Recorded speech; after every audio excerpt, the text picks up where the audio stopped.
Jóvenes, un gusto saludarlos una vez más. Continuamos con nuestro curso de Derecho Constitucional y Administrativo.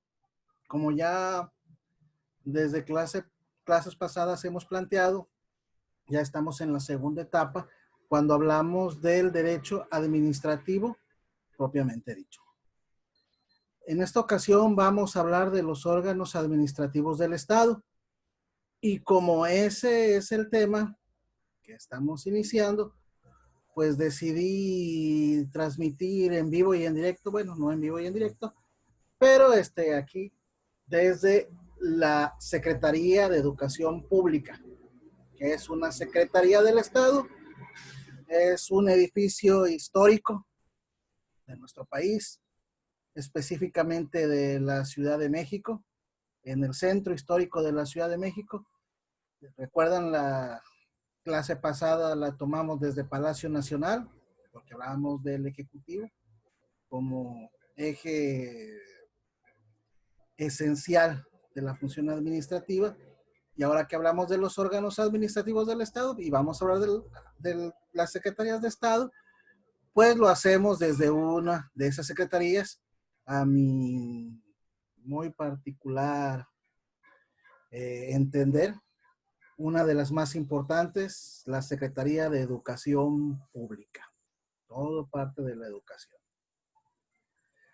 Si tienen ocasión, si ya fueron a Palacio Nacional, pues caminen unos pasos y vénganse aquí a la Secretaría de Educación Pública, en la calle de Argentina, en el corazón del centro histórico, ya lo mencioné, frente a la Benemérita Universidad Autónoma de Santo Domingo. Cuando vengan van a entender el chiste. También aquí tendrán ocasión de ver los murales de Diego Rivera. No solo eso, ahí los van a ver firmados. Yo la primera ocasión que vine, sin que se dieran cuenta, hasta toqué ahí la firma de Diego Rivera. Bueno, soy un admirador de su obra. Dense una vuelta, no se preocupen, no creo que les surta algún efecto ideológico, pero van a admirar la representación de la historia de México y una obra artística de gran calidad.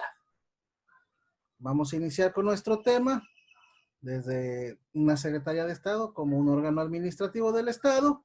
Si me permiten, voy a compartir algunas imágenes para exponer el tema y irnos involucrando en lo que son estas actividades propias del Estado.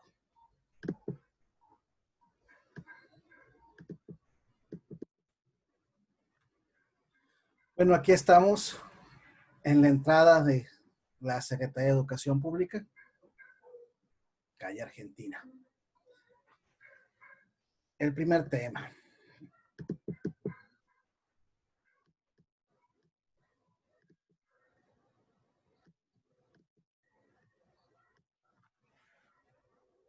Los órganos de la administración pública. Cuando hablamos de las fuentes del derecho administrativo, yo les mencionaba que se trataba de una metáfora, una herramienta literaria que se usa en la poesía, pero también en algunas ocasiones o muchas ocasiones en la prosa. Es un símil o comparativo que lleva implícita la palabra como, no se menciona, pero va implícita. Les hablaba de las fuentes del derecho administrativo, una metáfora así como las personas cuando no había agua entubada iban con su cantarito a una fuente a surtirse de vital líquido. Así íbamos los estudiosos del derecho administrativo, del derecho en general, a las fuentes con nuestro cantarito. En este caso es nuestra capacidad mental a surtirnos del conocimiento y de los elementos para la práctica del derecho. Tanto los estudiosos como los que se dedicaban a la práctica íbamos a esa fuente con nuestro cantarito metafórico a abrevar de esas aguas de conocimiento y de eficiencia administrativo-jurídica. Bueno, aquí también cuando hablamos de los órganos de la administración pública, también tenemos una metáfora. El órgano, ya saben, nuestro cuerpo, aquí ven la imagen, está compuesto por diversos órganos donde ninguno es más ni menos importante que el otro, sino que son complementarios y cada uno cumple una función. En este caso, la metáfora nos muestra al Estado como el cuerpo, como el ser humano, la persona, un ser vivo, un ser que se desarrolla, que necesita elementos para nutrirse, para desarrollarse. Y cuando alguno de estos elementos falla, pues es todo el Estado el que padece. En este símilo comparativo, en esta metáfora, los órganos del Estado vienen a ser como los órganos del cuerpo humano. Si nos fallan los pulmones, y esto lo vemos ahora en la actual pandemia, el cuerpo falla y pierde la vida. Si fallan los riñones para los diabéticos, es una enfermedad muy lamentable en nuestro país. Creo que es la principal causa de muerte, si no es que de las principales. Obviamente los riñones son importantísimos al cumplir una gran función. El hígado, el estómago, el corazón, el cerebro. No es que uno sea más importante que el otro, sino cada uno cumple la función que le está asignada. Y cuando uno no cumple o cumple de mala manera, tiene algún padecimiento que no lo hace funcionar bien, todo el cuerpo es el que padece. Y a mí me parece una metáfora excelente, porque de igual manera en una administración pública, en un estado, cuando uno de sus órganos, pueden ser órganos legislativos, órganos judiciales u órganos administrativos, incluyendo todas las secretarías de Estado o subsecretarías, tiene deficiencias, fallas, cánceres, nunca mejor aplicado este término del cáncer, de la corrupción que corroe este cuerpo del que estamos hablando. Cuando ese cáncer infecta esos órganos, pues todo el cuerpo empieza a fallar. Veamos cómo la metáfora es excelente. Así los órganos del Estado son esas partes de un solo cuerpo, esas partes de una sola organización de cuyo funcionamiento depende el correcto desarrollo de todo el cuerpo, que funcione correctamente todo el cuerpo. ¿Cómo se puede, ya hablando en materia administrativa, conceptualizar los órganos de la administración pública o al órgano de la administración pública? Primeramente es una unidad funcional abstracta. ¿A qué se refiere eso? A que así como vemos en este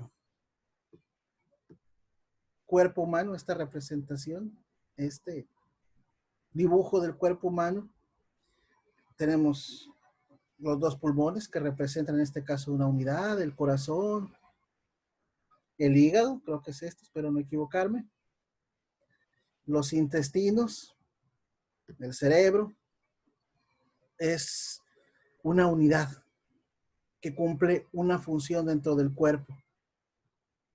Así, los órganos del Estado son los órganos administrativos también son órganos, unidades. La Secretaría de Educación Pública, donde nos encontramos, es una unidad que cumple una función. Unidad funcional abstracta. ¿A qué se refiere abstracto? Es un término que nos vamos a encontrar durante esta clase, esta exposición, y más vale que y durante la vida, y más vale que nos acostumbremos a ello. ¿A qué se refiere abstracto? ¿Qué es una entelequia? Los dejé igual, ¿verdad? Una idea, una creación mental, pero no por eso menos real, se le dota de realidad. Les pongo un ejemplo. Ustedes pueden tocar el 1. Ustedes van a dibujar ahorita en su cuaderno, no, y mira, sí lo puedo tocar. No, ustedes están tocando un dibujo que hicieron. Ustedes pueden tocar a México y va a ser uno bien patriota y va a besar la tierra. Un beso la tierra de mi país. Pues no, no estás besando a México, estás besando tierra, gérmenes, lodo. Eh, Cuando vuelas por el país, vas en el avión, te asomas por la ventana y no ves las divisiones, las rayas que dividen a cada uno de los estados. O si realizas un viaje internacional, eh, en algunos casos el piloto te avisa, vamos entrando a México, y tú te asomas y no ves la rayita esa que parece sombrerito que nos divide, que parece un individuo con sombrero que nos divide de Guatemala, ¿no? Esas líneas son una creación abstracta, una idea, un concepto creado por el hombre. La línea ecuatorial que divide el mundo en hemisferio norte, hemisferio sur, pues ustedes ven imágenes del planeta Tierra y no ven esa línea. Si está aquí por Tamaulipas, pasa, me parece que el trópico de Cáncer. Yo he pasado por ahí y pues ahí dice que ahí pasa el trópico, pero pues yo no veo la línea, nada. Son creaciones abstractas, entelequias, ideas que crea el ser humano con una función práctica. Bueno, esta unidad funcional abstracta está perteneciente a la administración pública, está capacitada para llevar a cabo funciones con efectos jurídicos frente a terceros. Es un tema que hemos hablado constantemente, tiene una finalidad de interés público, de interés general. No está para servirse a ella, está para servir a los demás, y eso es importante que lo sepamos. Efectivamente existe un principio de autoridad, pero también tienen la obligación de brindar un servicio a la comunidad, cuya actuación tiene un carácter preceptivo, ya lo hemos analizado hasta la saciedad. Está fundamentada en un orden jurídico, en preceptos jurídicos obligatorios, no como el derecho civil, no están sujetos a la negociación, así quiero, no quiero, espérate, déjame ver, mira, no. Son preceptos jurídicos obligatorios que tiene que cumplir el órgano administrativo y que los ciudadanos, los particulares también tenemos que cumplir en nuestras relaciones con ellos o cuando vayamos a solicitar un servicio o acudamos con algún objeto, para usar un lenguaje más propio del derecho administrativo, cuando acudamos por algún objeto hacia el órgano administrativo. Tenemos que cumplir con los preceptos establecidos y hablamos de los elementos esenciales y los elementos de validez. Y está formado por personas físicas. Si hablamos, es una idea abstracta, como el Estado, como el Estado de Tamaulipas, como el Estado mexicano, como el municipio de Tampico. Es una idea abstracta, pero al final de cuentas está formada por individuos, por personas físicas. Ya hablamos que se relacionan con esa idea abstracta a través del acto condición, es decir, se sujeta al ordenamiento jurídico que regula esa entidad administrativa. Por eso hablamos de que los órganos de la administración pública se pueden dividir en su aspecto objetivo, o sea, hablamos del órgano de la institución, y en su aspecto subjetivo. Hablamos de un individuo, una persona, que es quien al final de cuentas te va a dar la cara, representa a ese órgano del Estado y es quien, tal vez no directamente, sino delegando funciones, pero es quien es el responsable de brindarte, no quiero decir servicio, repito, porque me parece más propio de entidades particulares, pero sí proveerte ese derecho, ese objeto, esa creación, transmisión, modificación de derechos y obligaciones que tú requieres a ese ente administrativo. Continuamos.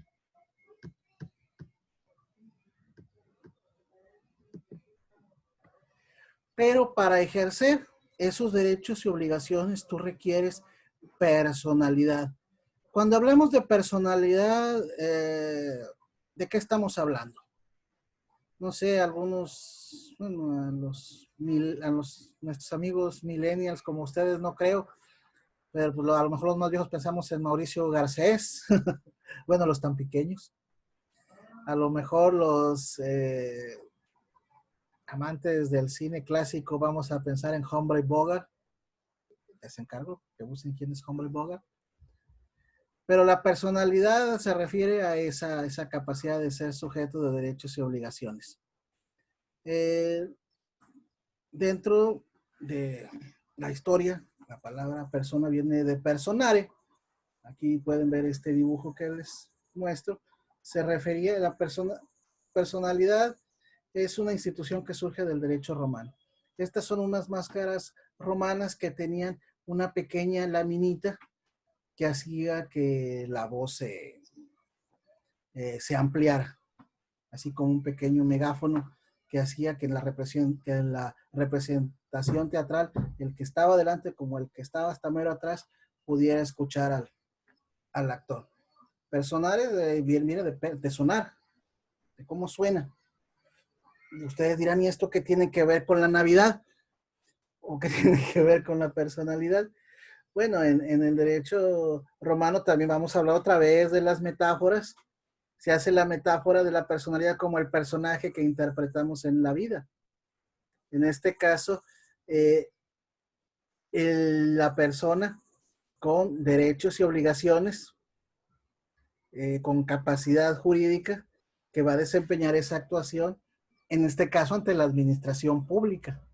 Nosotros vamos a desempeñar el papel de particulares en esa relación y el sujeto activo va a desempeñar el papel de órgano administrativo en su aspecto subjetivo. Ya hablamos que hay aspecto objetivo, el órgano en sí, el subjetivo, la persona física que realiza la actividad. En este caso, quien va a desempeñar ese papel en esa relación es una persona física como sujeto activo y un particular, un ciudadano, una persona común como sujeto pasivo. Vean cómo funciona la metáfora. Nos toca desempeñar distintos papeles en esa situación. Por eso los tratadistas romanos nombraron a esa institución de esa manera, personalidad, el papel que vas a desempeñar en este caso en el derecho, el papel que te toca interpretar en el derecho, la máscara que te pones en el derecho. En este caso, ya hablamos, el sujeto activo va a desempeñar el papel de funcionario. Nosotros vamos a desempeñar el papel de ciudadanos. ¿Qué son las personas físicas? Vamos a empezar por ahí.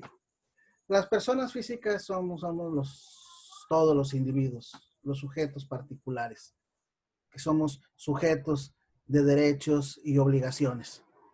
Actualmente todos tenemos personalidad jurídica, todos podemos ser sujetos de derechos y obligaciones. Obviamente con sus características. Hay personas, por ejemplo, los que están privados de su libertad, ya lo vimos, se les suspenden algunos de esos derechos. Ya hablamos también de las personas que están en una minoría de edad, tienen limitados ciertos derechos que cuando llegan a la mayoría ya los adquieren totalmente. De las personas morales, también los romanos crearon otra abstracción, donde a un grupo de personas crearon la ficción, la metáfora de que también eran una persona sujeta de derechos y obligaciones. Así podemos también usar la metáfora del cuerpo humano, así como en los órganos del Estado, cada uno representa una unidad y en un colectivo una sola persona que es el Estado. Así los romanos pensaron en la persona moral formada por distintos individuos, distintas unidades que forman un ente colectivo, una persona colectiva que es la persona moral. ¿Qué tipo de personas morales hay? Hay personas de derecho privado, que son las sociedades anónimas, las empresas, son personas morales, privadas. Personas morales públicas, pues tenemos el Estado, las secretarías de Estado, las entidades federativas, los municipios, y también se agregan las personas morales de derecho social. Podemos encontrar en el derecho agrario elegido y en el derecho laboral los sindicatos. García Maínez nos da una definición o nos proporciona un aspecto muy interesante de lo que es la persona moral. Así como el cuerpo humano, la persona jurídica colectiva obra por medio de sus órganos. Vean cómo García Maínez, de forma brillante, recupera, no sé si de manera intencional o no, o se refiere más a un aspecto conceptual, pero a través de esa metáfora de los órganos, la persona colectiva va a realizar cada una de sus funciones, así como el esquema que les presenté del cuerpo humano. Pero aquí es muy interesante que los actos de las personas físicas que desempeñan la función orgánica de personas morales no valen como actos en sí, como personas físicas, sino valen como actos de la persona colectiva. ¿Qué quiere decir esto? Les voy a dar un ejemplo.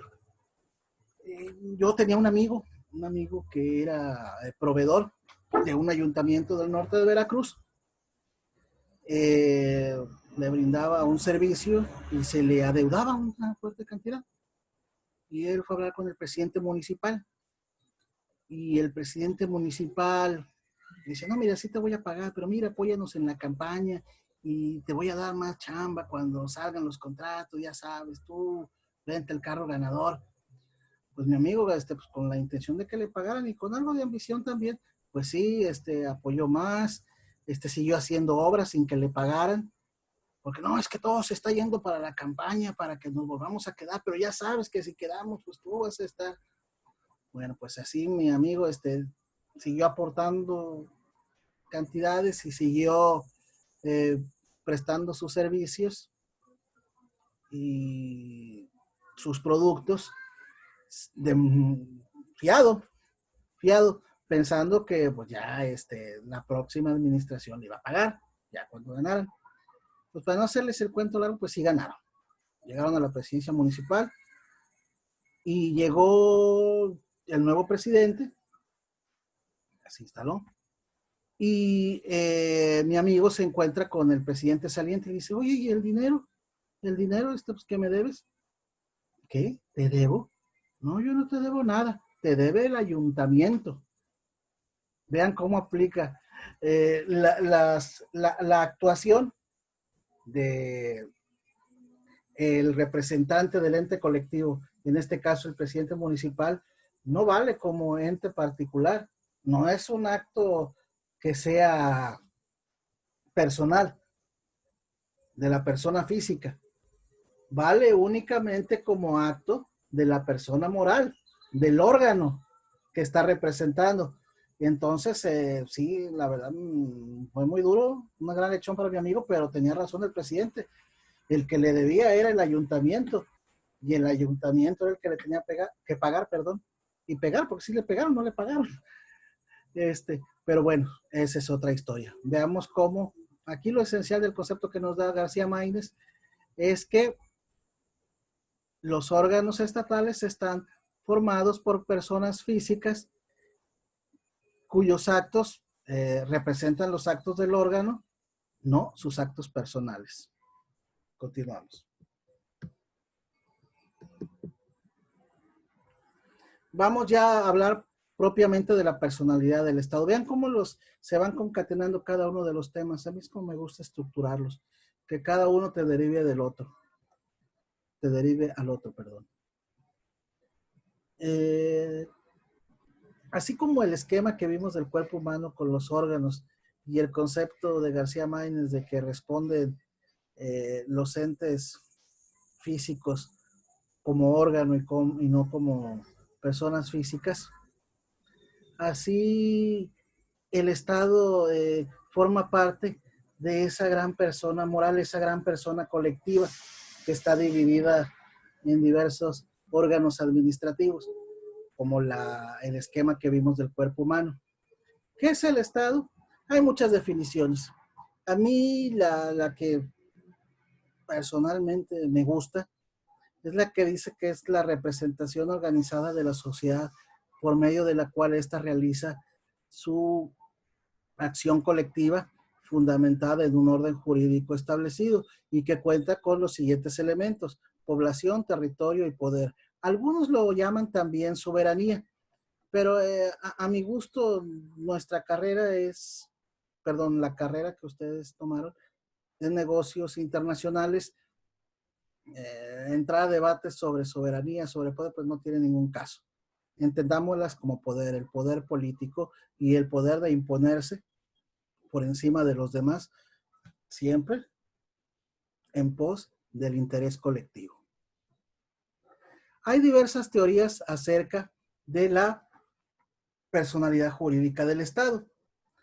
Está una teoría negacionista que dice que el ejercicio de la persona, en el ejercicio de la personalidad se requiere voluntad y conciencia. Es un acto voluntario, es un acto consciente. Pero ese acto voluntario y consciente únicamente lo pueden realizar personas físicas. Es decir, la persona, un servidor, Luis Hernández, tiene voluntad y tiene conciencia. Vivamos al derecho privado, la empresa Celulares La Lomita no tiene conciencia ni voluntad. Si nos vamos al derecho público, el Estado de Tamaulipas no tiene conciencia ni voluntad, según esta teoría, y por lo tanto no es propiamente una persona. No tiene personalidad, y al no ser persona, pues no tiene, es una persona física y por lo tanto no tiene personalidad. Esta teoría, pues los que pues, me han puesto atención algo a esta exposición, se darán cuenta que contradice lo establecido desde la época de los romanos, sino es esa creación, esa figura abstracta donde existe una persona moral, un ente colectivo dotado de capacidad jurídica, de la capacidad de tener derechos y obligaciones. Y si nos vamos un poco más atrás, vemos que uno de los elementos de la administración pública es precisamente la voluntad. Aquí conceptualizado como la decisión. ¿Cuál es la decisión en este caso, del órgano administrativo o del Estado sobre el objeto, la petición que se le plantea? Hay una voluntad ahí que se está expresando. Tal vez semánticamente puedan haber sus diferencias o puedan existir sus precisiones, pero en sí hablamos de una voluntad expresada y que genera consecuencias. Ya profundizar un poco más por el tema, un poco más en ese tema, ya sería, valga la expresión, caer en discusiones bizantinas que no vienen al caso. La teoría de la doble personalidad del Estado, esta tuvo mucho énfasis hace algunos años. La doble personalidad del Estado, hay a veces películas que presentan, o obras literarias, ¿no?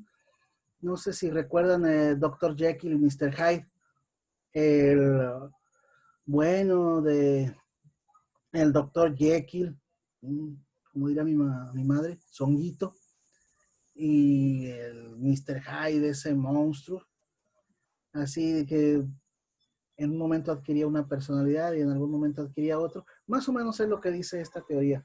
Nos dice, aunque no se trata de monstruos, o podría ser, porque nos habla de la personalidad del Estado como ente de derecho público, es decir, como autoridad que tiene capacidad de imponerse a los demás, como Mr. Hyde, o mmm, como persona de derecho privado, el Estado como que contrata un servicio, van a instalar los teléfonos a las oficinas, hay como una entidad de derecho privado, el Estado se comporta como Dr. Jekyll. Veamos cómo esta teoría nos habla de que en el Estado se dan dos personalidades de acuerdo a la situación en que se presente. En derecho público es el que manda, está en una situación superior, la fuerza, la coerción. En el derecho privado, pues es uno más que se coloca al nivel del particular como si fuera uno más. Y esta teoría estuvo muy en boga, pero obviamente tenía bastantes lagunas que se criticaban, eh, como el hecho de que un particular al tener un trato administrativo con el Estado pudiera adquirir también la característica de ente público, lo cual es una barbaridad jurídica. Ahora, la teoría de la personalidad única del Estado es actualmente la más aceptable y es la que presenta menos eh, consideraciones negativas. ¿A qué se refiere la personalidad única del Estado? Por eso me gusta ese concepto que les di sobre el Estado. Es una representación organizada de la sociedad que busca un interés público, un interés colectivo y se coloca en esa situación, así como el acto condición. Todos los demás actos en los que participe el Estado, está, no deja de ser Estado. El Estado es indivisible. No puede ser uno, puede ser otro. Es el mismo, pero se coloca en situaciones de derecho distintas sin dejar de ser él. Les voy a poner un ejemplo del derecho privado. Los particulares puede aplicar en nosotros el derecho laboral, puede aplicar en nosotros el derecho civil, pues espero que no, puede aplicar en nosotros el derecho penal, pero seguimos siendo la misma persona, con derechos y obligaciones. Igual pasa con el Estado. Independientemente de la situación en que se presente, el Estado sigue siendo el Estado y se va a sujetar a las condiciones propias de la situación jurídica en que se encuentra. Espero que se haya comprendido esta exposición sobre las teorías, las diversas teorías sobre la personalidad jurídica del Estado. La competencia. Bueno, la competencia,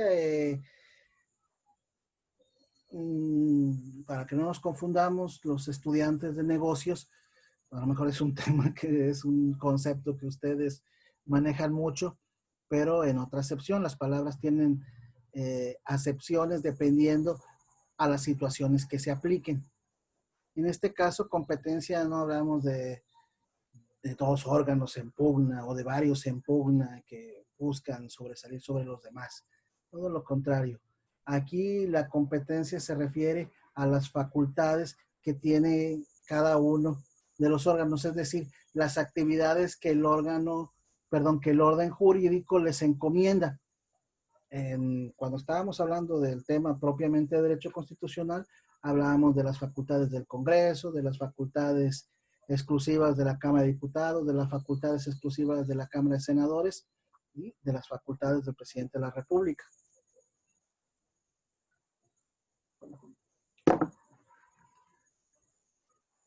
¿Cómo podemos clasificar las competencias? Ahora, una nota. No confundamos la competencia con la jurisdicción. La jurisdicción es más general, es la totalidad. La competencia es la especie, el caso concreto y particular que hemos hablado en la definición de acto administrativo y de función administrativa. Es ese acto concreto, particular. Y la jurisdicción es un aspecto más general. Por ejemplo, hablamos de eh, la función, las facultades del Ejecutivo. Esa es función del Ejecutivo. Pero eso es que no quiere decir que el Ejecutivo va a hacer todo, sino tiene diversos órganos que realizan cada una de las actividades dependiendo de la naturaleza de los mismos y dependiendo de distintos aspectos. Igual estábamos hablando de las facultades del Congreso, pero también hablábamos de facultades exclusivas de tanto de la de diputados y la de senadores, es decir, temas de su competencia. Es una cosa, es la jurisdicción, le corresponde en materia judicial. Hay delitos del orden común y delitos federales. Es decir, que a la función judicial le corresponda administrar justicia, es decir, aplicar la ley al caso concreto, no quiere decir que tú puedas acudir con cualquier jueza que te dé justicia. Si, por ejemplo, en materia federal vas a un juez federal, si es materia del fuero común vas al fuero común. Hay una jurisdicción, le toca decir el derecho, pero a cada uno, y aún ahí hay subdivisiones. También tienes que ir a, si el acto que vienes a reclamar ocurrió en Tampico, vas al juzgado que corresponda a Tampico. Si ocurrió en Veracruz, al que corresponda al lugar donde te encuentres. Pues, es decir, una cosa es la jurisdicción y otra es la competencia. La una engloba la otra. La jurisdicción es el género y la competencia la especie. ¿Cómo se clasifican estas competencias? En tres. En razón de la materia. ¿De qué tema estamos hablando? Estamos hablando de temas agrarios, de temas laborales, de la función pública, de la procuración de justicia, que no es lo mismo que la administración. En razón del territorio, eso tiene que ver con la división política, si son cuestiones que corresponden a la federación, si son cuestiones que corresponden a las entidades federativas, por ejemplo Tamaulipas, o son cuestiones que corresponden a el área municipal, el municipio, el ayuntamiento. Y en razón del grado lo vamos a clasificar en centralizada, descentralizada y desconcentrada. En el siguiente tema vamos a explicar cada uno de ellos. Aquí lo importante vemos es que no es simplemente para decir al legislativo le toca legislar, al ejecutivo aplicar la ley, al caso concreto y ejecutar la ley y al judicial administrar la justicia y interpretar la norma y aplicar el caso concreto, en este caso sí. No, para nada. Como ya hemos venido analizando en los conceptos, en el tema, durante el transcurso de nuestro curso, se trata de hechos particulares y concretos. Y como son hechos particulares y concretos, se requiere establecer competencias a los diversos órganos en los cuales puedan utilizar esa facultad y no estén constantemente chocando entre sí, lo cual haría imposible la administración pública. Ya les comentaba, la administración pública otorga al derecho constitucional eficacia y las competencias son establecidas y distribuidas en búsqueda de esa eficacia y eficiencia. Continuamos.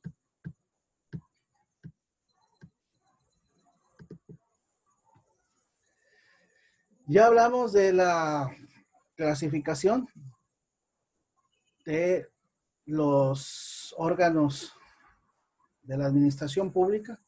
Nos encontramos con los centralizados.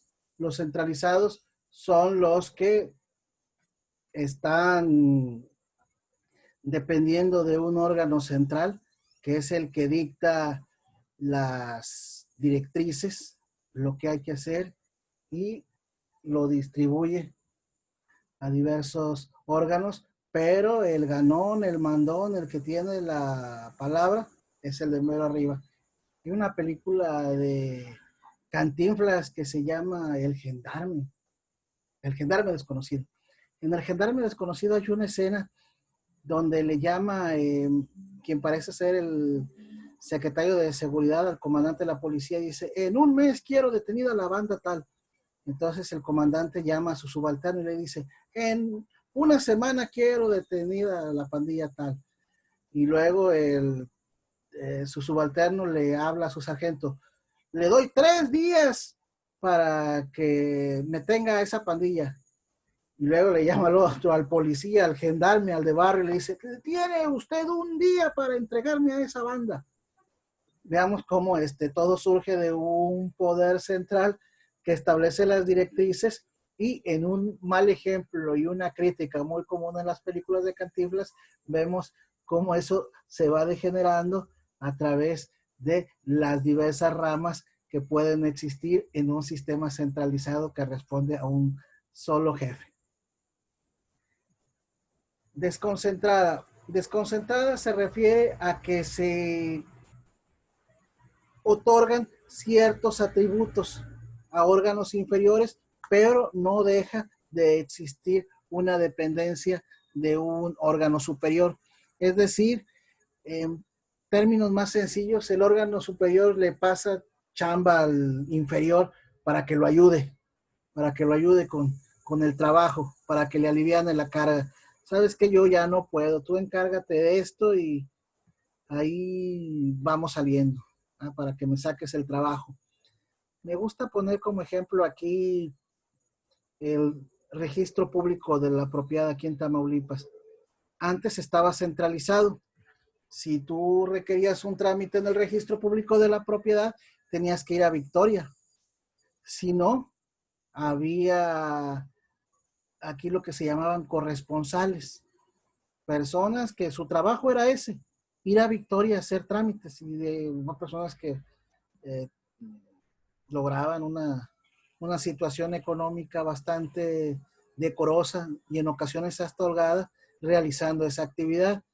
Porque pues, a ti te salía más barato pagarle a él, a esa persona, a ese corresponsal, una cantidad de dinero para que fuera a hacer el trámite que tú levantarte a las 6 de la mañana, irte a Victoria, pagar pasajes, pagar comidas, a ver si te lo tenían y luego regresar.